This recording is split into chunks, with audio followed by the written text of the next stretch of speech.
Pertemuan 7, pemrograman OpenGL dasar. Kita masih di sini. Ini pertemuan terakhir untuk yang di sini. Jadi pemrograman OpenGL API dasar, nanti beberapa bagian akan masuk ke sini dan juga akan masuk interaksi di 2 dimensi. Pokok bahasan pemrograman OpenGL API dasar, kemudian sub pokok bahasan adalah urutan tumpukan objek di layar, kemudian input keyboard, kemudian atribut atau state objek pada program. Latihan ini bikin bintang di OpenGL. Sama seperti penjelasan saya di minggu-minggu sebelumnya, kalau saya minta untuk mahasiswa untuk membuat suatu tampilan, maka yang dicari adalah simetri. Dalam hal ini, simetrinya ini adalah di sumbu Y. Jadi, tampilan ini bisa dilipat pada sumbu Y.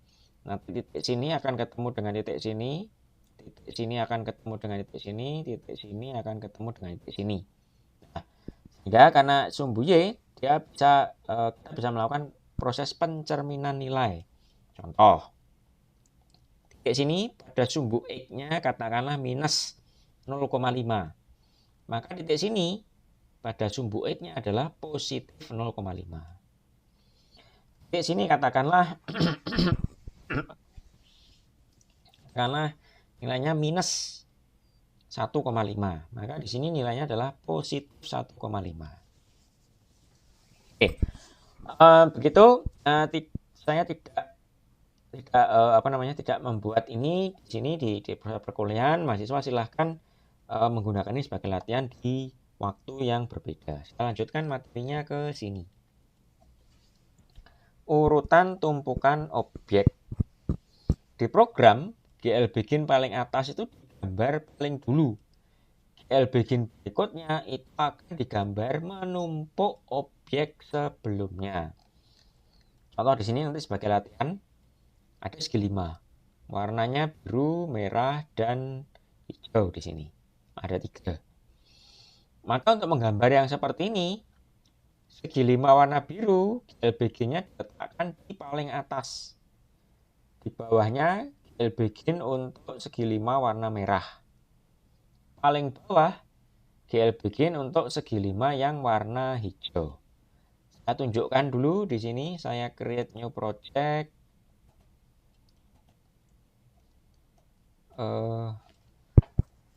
Saya kasih week 7B.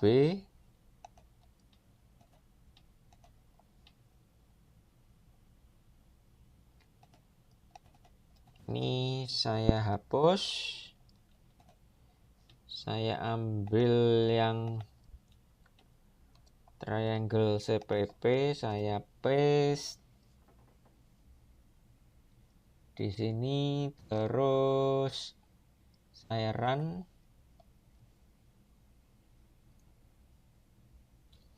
Oke, saya ganti jadi GL polygon, terus saya buat objek segitiga kedua yang ini saya kasih GL color 3F nya merah 0 0. Terus saya geser ke kanan.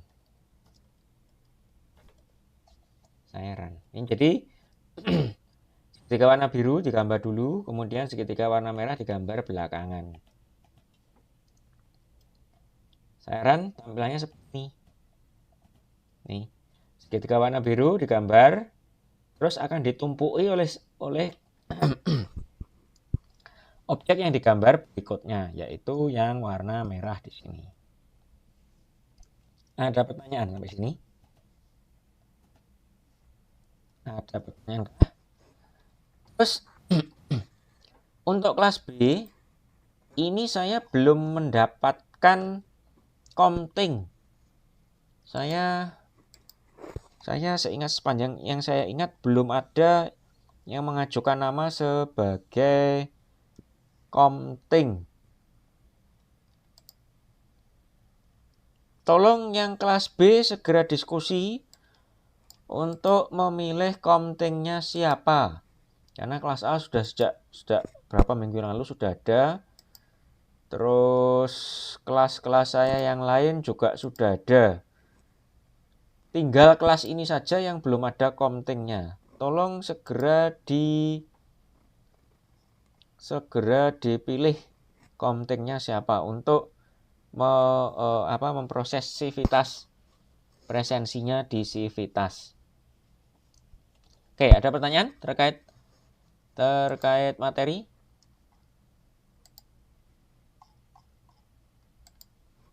Ada pertanyaan? Kalau ada, saya lanjutkan. Input keyboard. Oh ya, bentar. Kayak ini kaitannya dengan demo UTS apa? Ada. Yaitu di demo UTS itu ada tumpuan. Ada tumpuannya. Oh,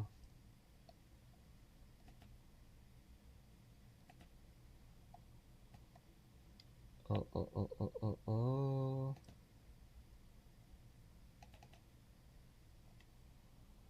Ini kan. Perhatikan di sini peta itu ditumpuki oleh gambar angka, gambar pagar, terus gambar tangga, gambar ular, gambar player juga. Maka artinya ini digambar yang paling awal, paling atas peta. Terus setelah itu pagarnya yang warna hijau ini digambar berikutnya. Berikutnya adalah si angka. Terus boleh sih angka sama pagar ini berkebalikan, boleh, karena angka dan pagar ini tidak saling menyinggung. Berikutnya ini tangga, karena tangganya menumpuki angka. Terus berikutnya ular, karena ularnya menumpuki di sini, ularnya menumpuki angka dan menumpuki tangga. Berikutnya baru player, ini playernya, ini kan di sini. Dia menumpuk peta, menumpuk angka, menumpuk tangga, dan menumpuk ular. Berarti player digambar paling belakang. Itu urutannya. Itu kaitannya pelajaran yang ini tentang urutan ini dengan UTS. Ada pertanyaan? Ada pertanyaan?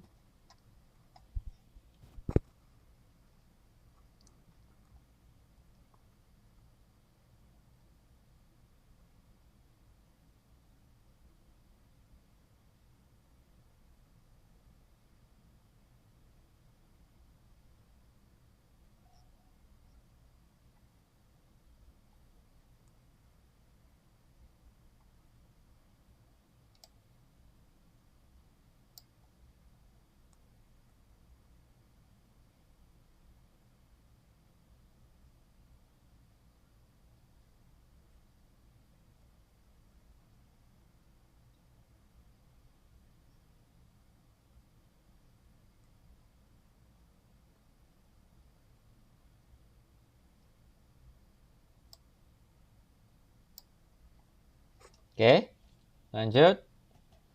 Materinya input. GLUT memproses input keyboard dari pengguna melalui mekanisme callback function.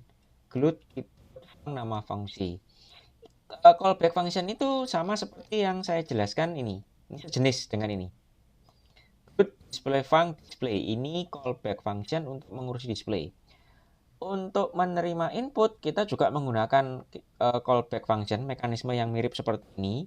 Namanya adalah GLUT keyboard func. Kemudian fungsi prosesnya ada formatnya, yaitu ini void input unsigned char key int x int y. If key sama dengan huruf key, maka di sini perintahnya di sini. Key di sini adalah karakter ASCII yang dihasilkan, makanya di sini dibandingkan dengan huruf key. Kemudian X dan Y itu adalah posisi kursor mouse ketika tombol keyboard ditekan. Contohnya adalah ini, mengubah warna dengan menekan tombol C. Jadi sebelumnya warnanya segitiganya biru, ditekan tombol C jadi warnanya merah. Saya copy ini, Saya copy fungsinya, terus saya letakkan di sini. Ini nama fungsinya saya ganti, terserah ya, nama fungsinya terserah, bisa diganti-ganti. Ini saya copy, saya letakkan di sini. Nih, input. Terus kalau mengganti huruf, mengganti tombol warna tadi, saya pakai C. Ininya saya ganti ya, karena tanda petiknya itu kena PowerPoint jadi berubah. Isi perintahnya di bawahnya begini. If I sama dengan C, maka saya kasih GL color-nya, panggil fungsi GL color, saya ganti jadi warna merah.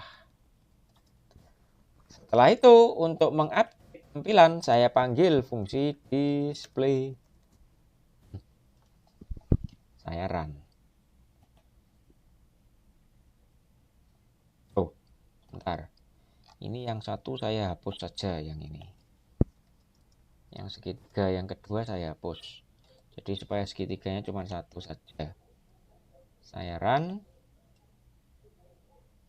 Tekan tombol C, dia berubah jadi warna merah. Oke, dicoba dulu tempatnya masing-masing. Dicoba dulu tempatnya masing-masing dengan menggunakan ini, Glut Keyboard Fun.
Oke, ada pertanyaan kah? Nggak ada?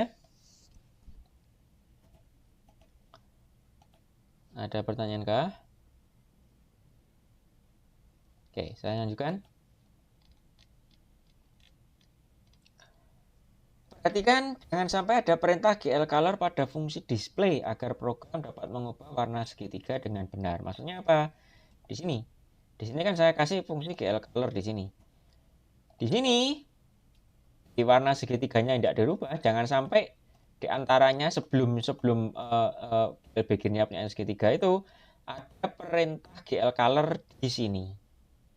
Karena kalau ada GL color di sini, maka color yang warna merah punyanya sini akan tertumpuk, tidak akan ada efeknya.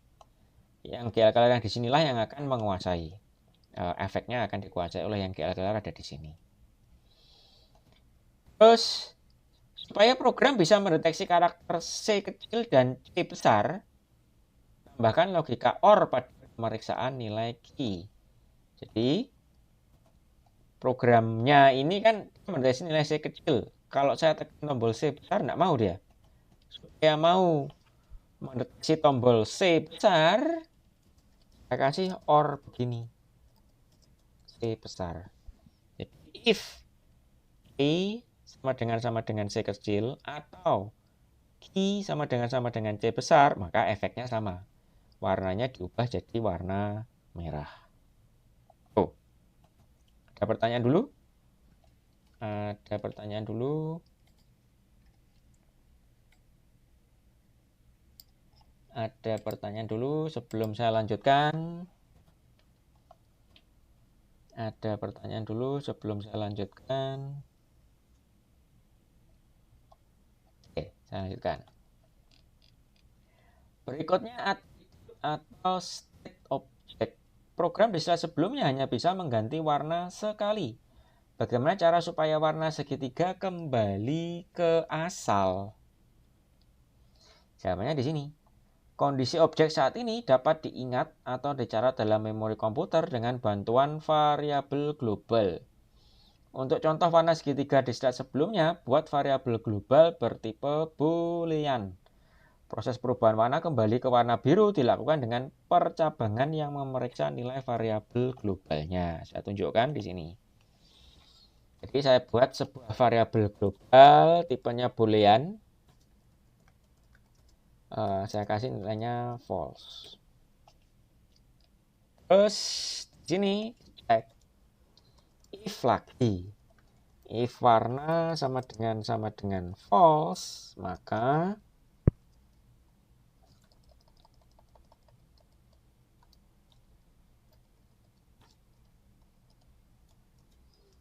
warnanya diganti jadi warna merah, terus warna diganti jadi true. Setelah itu else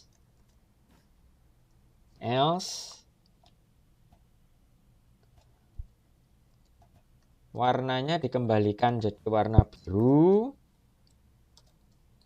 terus nilai variabel warna diganti jadi false lagi. Saya run.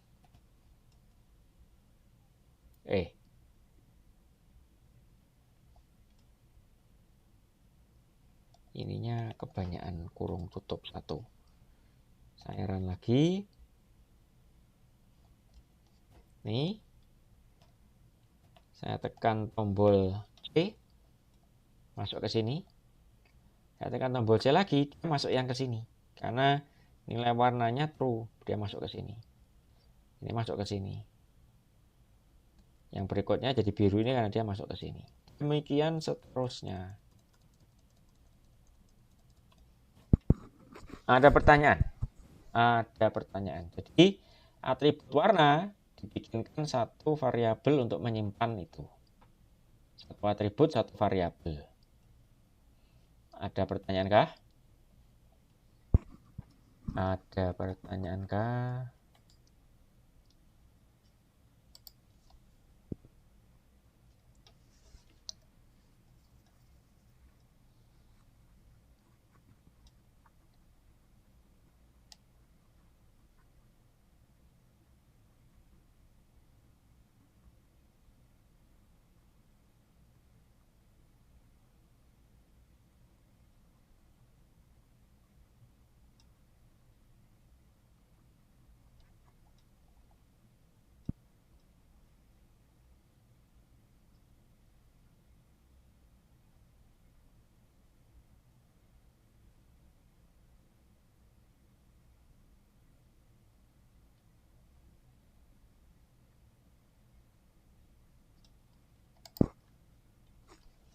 Ada? Lanjut. Nah, sekarang masih di topik yang atribut objek, tapi mengubah posisi dari objek. Jadi dia menggerakkan objek pada sumbu Y, dia bisa naik. Variabel globalnya apa? Percabangan nilai Q-nya gimana? Kemudian proses menggambar objeknya gimana? Ini prosesnya begitu. Variabel globalnya karena dia ada pergerakan, maka perlu dibuatkan variabel global untuk posisi pada sumbu Y. Terus percabangan nilai Q-nya gimana? Kalau dia ditekan, katakanlah ya, menggunakan tombol W sama tombol S. Tombol W untuk bergerak ke atas, tombol S untuk bergerak ke bawah. Jadi kalau ada ada penekanan tombol W, maka dia ini masuk ke proses menggerakkan posisinya ke atas. Kalau dia percabangannya berdasarkan nilai Q, kalau S, maka dia posisinya bergerak ke bawah.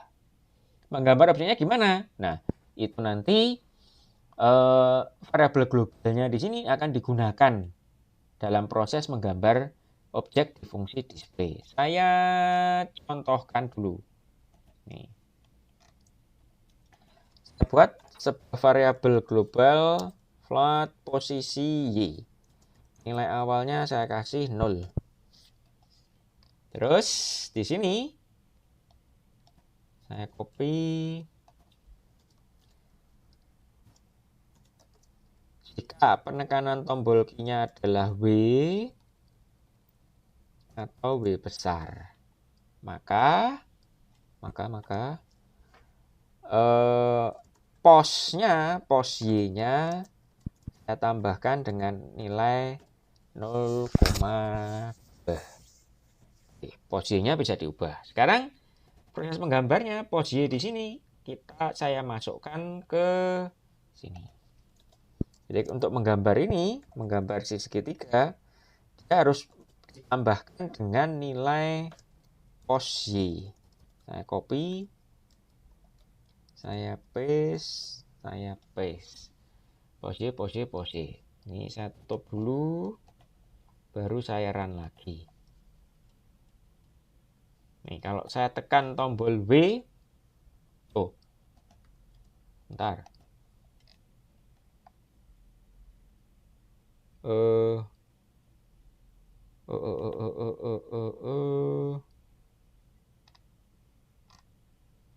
Float pos Y.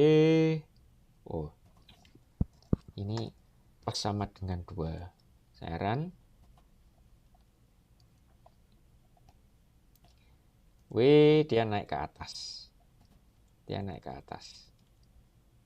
Karena nilai pos Y-nya bertambah terus, sehingga vertexnya digambar di posisi Y-nya itu bertambah terus. Dan seterusnya. Ini untuk W, penekanan tombol W. Kalau untuk penekanan tombol S-nya, mirip. Ini saya copy. Saya paste di bawahnya, saya ganti dengan S besar. Ininya diubah jadi dikurangi. Saya run. Nih, kalau saya tekan W ke atas, saya tekan S, dia turun. W, S. Ganti C, ganti warna. C, ganti warna. W dan S. Ada pertanyaan sampai sini.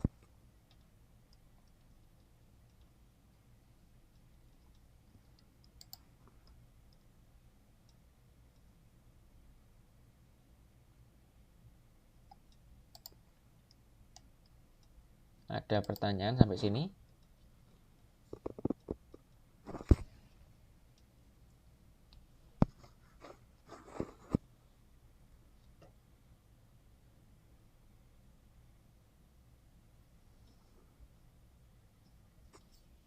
Ada pertanyaan sampai sini? Tidak ada? Lanjut. Latihan, tambahkan kemampuan menggerakkan objek pada sumbu X. Jadi kalau sebelumnya kan naik turun saja. Nah, sekarang kanan kirinya ditambahkan sendiri. Jadi sesuai dengan tadi prosesnya, maka perlu dibuat variabel. Variabelnya untuk menyimpan nilai pada sumbu X. Terus dibuat percabangannya, pengecekan penekanan tombolnya, terus kemudian disesuaikan di fungsi display juga. Materi saja adalah print console C++. Ini contohnya adalah yang di sini, di ular tangga di sini. Ini kan? Kalau saya tekan tombol spasi, dia akan muncul di sini. Ada keterangannya muncul di sini. Nah, ini untuk UTS. Nah, Untuk membahas seperti itu, maka perlu ada beberapa langkah nih. Pertama adalah tambahkan di atas program include IOStream. Setelah itu using namespace std. Untuk mencetak tulisan itu begini, out kurang dari, setelah itu dalam tanda petik test. Untuk mencetak isi variabel, out kurang dari post y. Post ini adalah nilai variabelnya. Oke, saya contohkan. Ini saya copy, saya letakkan di sini. Include IOStream using namespace std. Terus berikutnya out. Di sini saya kasih di penekanan tombol W. Terus saya run. Nih. Saya tekan tombol W, muncul di sini 0,2, 0,4. Naik ini sesuai ini yang ditambahkan adalah nilainya dari variabel post y. Nih, naik terus setiap kali diklik naik 0,2. Setiap kali diklik. Kalau ditekan S, dia enggak kelihatan karena S-nya di sini enggak ada perintah cout di bagian S-nya di sini. Oh ya, by the way, ini cout post y ini adalah nilainya, ENDL-nya adalah untuk dia mencetak di bawahnya, di garis. ENDL singkatan dari end line, akhir garis. Maka dia akan dicetak bawahnya, cetak bawahnya, cetak bawahnya, dan seterusnya. Itu ENDL. Oke, sampai sini ada pertanyaan kah? Mencetak tulisan dan isi variabel digabung bisa. Ini misalkan cout kurang dari nilai post posisi, terus kurang dari dimasukkan. Ini langsung variabel. Jadi digabung dalam satu baris perintah yang sama. Ada pertanyaan dulu sampai sini.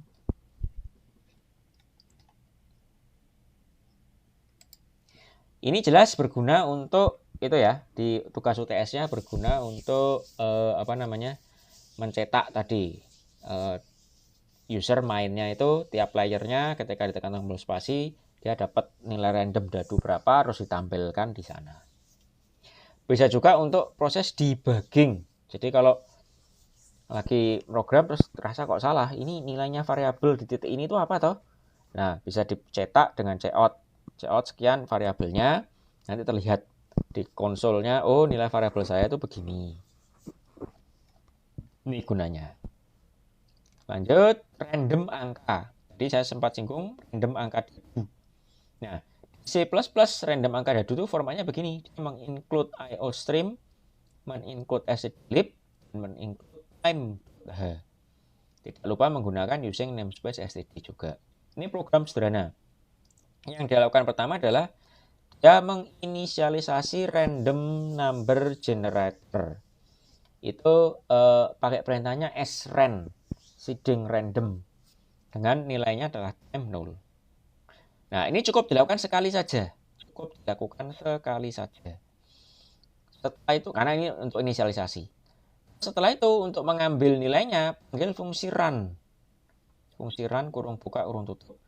Dalam baris ini, nilai random itu persen sama 10 dimodulus sama 10 dikasih pembagian sisa 10. Maka hasilnya di sini adalah nanti dia menghasilkan angka 0 sampai angka 9. Terus diterima, disimpan dalam variabel random angka. Di sini dicetak.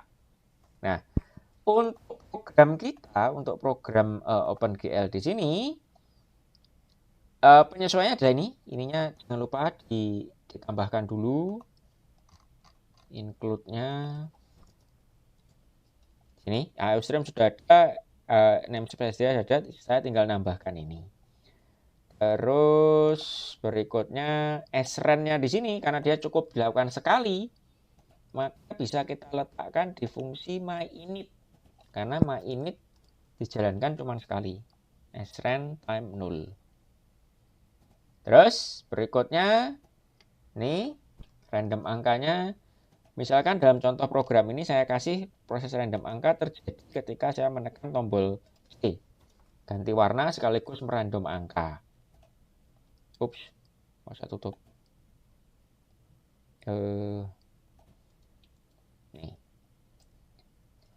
di random, terus ditampilkan ketika saya menekan tombol C. Saya run. Nih, saya tekan tombol C.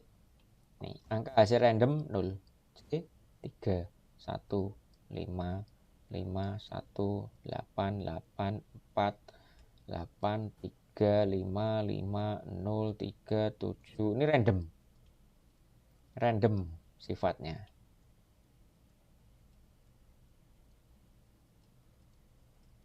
Ya, gitu. Begitu. Ada pertanyaan kah? Ada pertanyaan kah?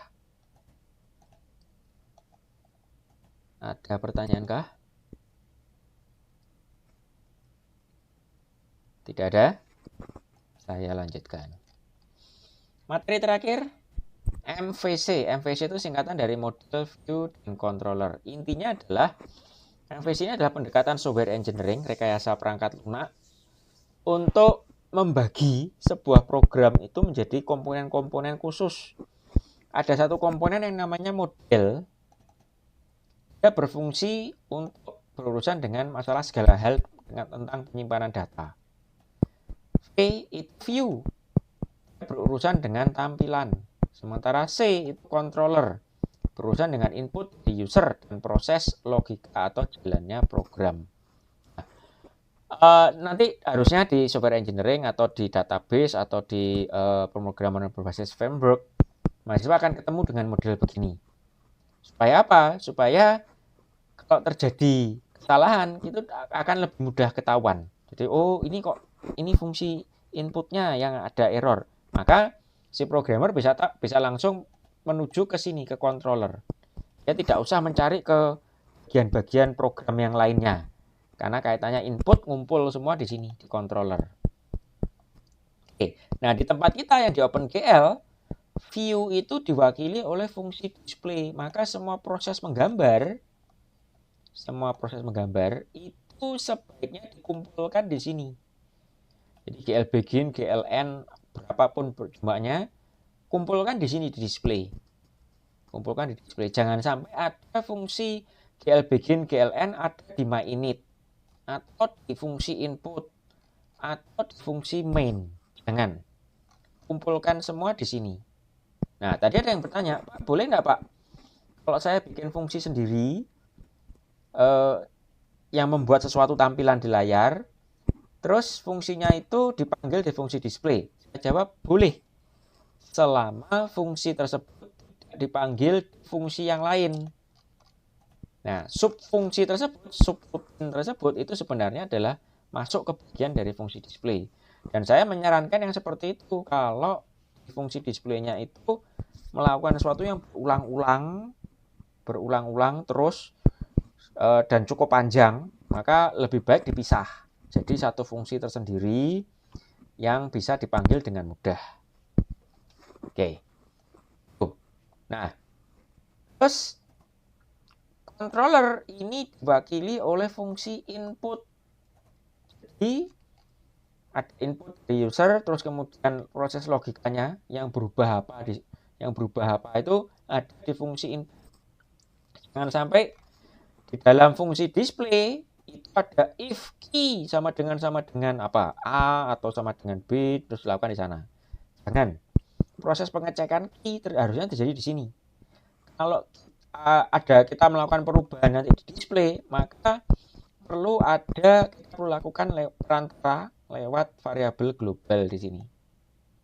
Jadi di sini mengubah nilai variabel global. Nilai variabel globalnya mengubah sesuatu yang ada di sini. Begitu. Jadi jangan dicampur. Ada pemisahan di sana. Jangan digabung. Perintah terkait tampilan kumpulkan semua di display. Perintah logika, program kumpulkan semua di input. Ini supaya jelas mana yang harus diperbaiki jika ada kesalahan program. Ada pertanyaan sampai sini? Ada pertanyaan sampai sini?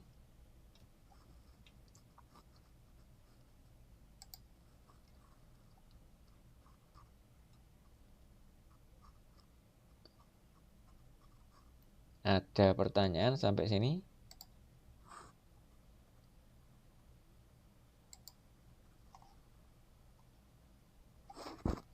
Kalau tidak ada, materi selesai untuk pertemuan ini. Harusnya sampai dengan materi ini maka mahasiswa sudah bisa mengerjakan UTS-nya. Tidak ada sesuatu yang belum saya sampaikan. Jadi dengan materi yang ini, bermodalkan materi sampai dengan titik ini, segala sesuatu yang ada di UTS itu harusnya sudah tercover semua, sudah tercakup semua.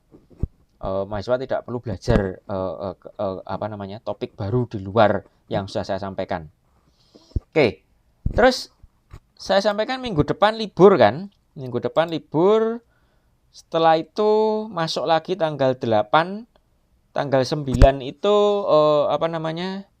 Tanggal 9 itu harusnya masuk, tetapi masuk minggu tenang karena UTS-nya tanggal mulainya 15 sampai dengan 21. Nah, nanti kita UTS tetap di tanggal 16. UTS tanggal 16. Nah, apakah tanggal 9 ada kuliah atau tidak? Nanti tunggu pengumuman ya. Apakah tanggal 9 ada kuliah atau tidak? Tunggu pengumuman dulu. Oke, sampai sini ada pertanyaan? Sampai sini ada pertanyaan? Tidak ada, Pak. Oke, jangan lupa untuk kelas B. Jangan lupa untuk kelas B. Pilihlah komtingnya. Ini saya tunggu. Ini kelas terakhir belum ada komting ini. Segera pilih komtingnya.